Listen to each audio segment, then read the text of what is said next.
Blake Snell is officially a Dodger. God, it just keeps growing, doesn't it? Welcome back to Touching Bases Podcast. I am very late to the news. Unfortunately, I was out with family doing an early Thanksgiving dinner, so forgive me. It is well past my bedtime and I gotta get up early, so we'll keep this very quick. Okay, so Blake Snell has signed a 5-year contract with the LA Dodgers. I believe it was somewhere around $186 million with deferrals, which have not been announced quite yet. With those deferrals, are they on the back end after he's done with his 5-year contract, or is it right up front so they can keep signing people? I think that is a big piece to this and deciding whether or not we should say that the Dodgers are done for the rest of the offseason, but I can probably almost guarantee they're not done. Now, with that said, I think we should also take into mind that this kind of adds their like 7th or 8th rotation arm that they could use for 2025. You have Shohei Ohtani, probably going to be their number one coming back next season. Now, granted, he is coming off Tommy John and he is kind of susceptible to another injury, even though they've been being careful with him.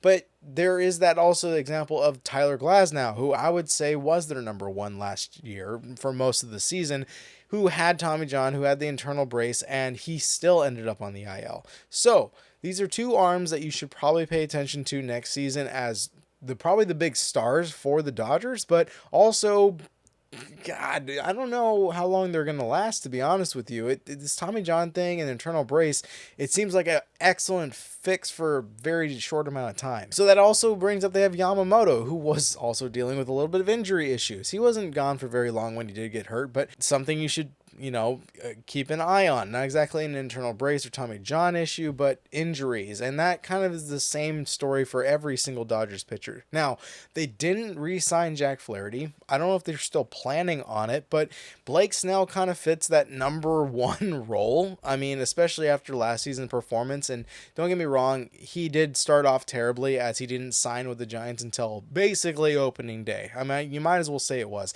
He had no chance to have some spring training, for lack of better terms. Now that he signed early in the offseason, he'll be able to do that. But think about this. When he went on the IL stint in San Francisco, he started the season with like a 6 point some odd ERA, which is absolutely horrible. Everybody thought he was washed. He goes on the IL stint. Nobody really knows what's wrong with him or why he's gone. They figure, oh, they're just making up excuses for how bad he's playing. But then he comes back and he throws a below 2 ERA for the rest of the season, including a no-hitter. He is basically the guy that everybody thinks he is from the very beginning. He is that Cy Young award-winning stuff that everybody wants. And clearly, even though he wasn't the number one pitcher that's on the market right now, the Dodgers saw it as, you know what, let's go get the number, I would say maybe 3 or 4 starting pitcher that's available on the market. And they did so by signing him for 5 years. There's no options for him. There's no options for the club. It is straight 5 years. Unless he gets traded, he's a Dodger. A couple other channels brought this up. He actually ended up posting a photo of him in the Dodgers uniform before Jeff Passan or John Heyman even posted about the trade going down. So even though it could have been like a troll, he doesn't exactly do that very often. He was the one who released the information himself. So that was pretty interesting. Now, this really kind of, I mean, it is big news. The Dodgers have officially kind of, I think they've dethroned any other team, whether it's the Braves or the Mariners, as far as the best starting rotation. You have Shohei Ohtani, Yamamoto, you have Glasnow, now you have Snell, and then I guess you have Gonsolin as your number 5. I think Fangraphs put him as the number 5 there, but you also have Bobby Miller. You also have Gavin Stone. You have Landon Knack. You have River Ryan when he comes back from his UCL surgery. Another issue there. That is probably the best rotation on paper, correct? And now with Blake Snell, it's just a huge best rotation, juggernaut, empire, dark knight, whatever weird things that every YouTuber seems to be saying out there. I think not. I'm just going to put this out there now. I think Blake Snell is a concrete foundation to what they already have. Now, what I mean by that is exactly what I was talking about earlier as far as the injuries. This is a plagued team when it comes to injuries on their rotation side of their pitching staff. So adding Blake Snell, even though he has injuries himself, he's never had like an elbow issue, or I don't know if it was a shoulder issue. I know he had a groin issue last year. So you're adding someone who is the same caliber, I would say, as all the other pitchers that you have. You have a bunch of number one pitchers. Everybody's a number one rotation pitcher, and they have that for their first four. But now, if one goes down, it's like you didn't really lose anything at this point. If you lose Glasnow again next year, which I'm honestly thinking we will, because Glasnow seems to go down every single year. So if Glasnow goes down, it's like nothing ever happened, because I honestly think Blake Snell might be better. And his 2 Cy Young awards plus his no-hitter last year is my reason to believe that.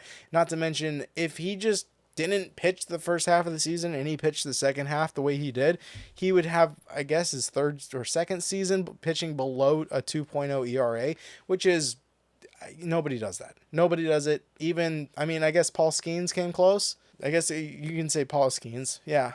Other than that, nobody else. So I would say this is like a solid foundation setter for the Dodgers having the best rotation in baseball, and probably going to be even more likely a favorite for the World Series. Now, what does this mean, though, for other pitchers that are going on in the league? Like Max Fried, everybody was saying that he was probably going to go to the Dodgers because that's his hometown. That's his team he grew up loving. He wanted to come back to the West Coast, and he's got the stuff. He is in that top 5 discussion of starting pitchers that are available.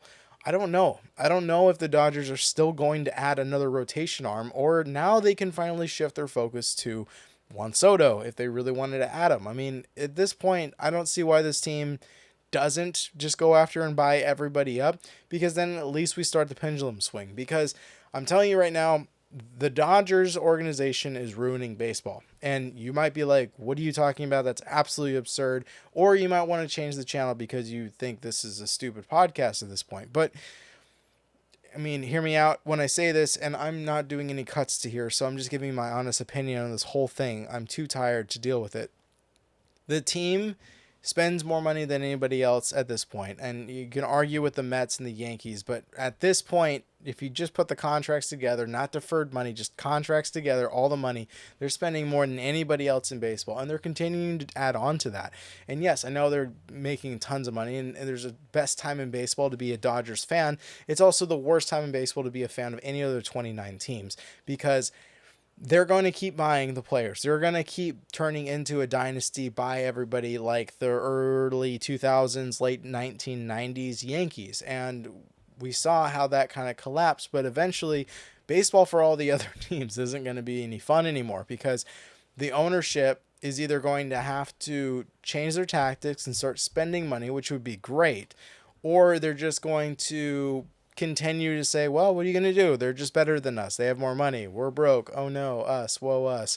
And there is eventually going to be a pendulum swing, and the faster that they climb to the top of the mountain to where nobody else is even close and it makes zero sense, the faster MLB is going to be like, hey, we got to figure a way to balance this out, because now we have an upper class and we have a lower class, and there's no middle class of baseball teams out there. So Dodgers, just go get Juan Soto, sign Corbin Burns, and add Willie Adames. Why not? Just do it. I mean, at this point, I don't even care anymore. My team is not going to go to the World Series.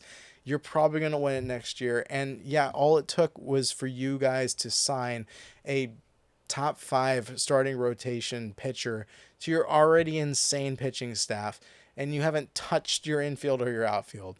But I know it's coming, and I think everybody else knows it too. Just sign Soto, sign Adames, have at it, have fun. We'll see you guys in the World Series next year. Comment your thoughts below. I'm going to get off of here and edit this so I can go to bed. Blake Snell is a Dodger. As painful as it might be to hear, or it might be music to your ears, this is not the end. I'll see you guys later.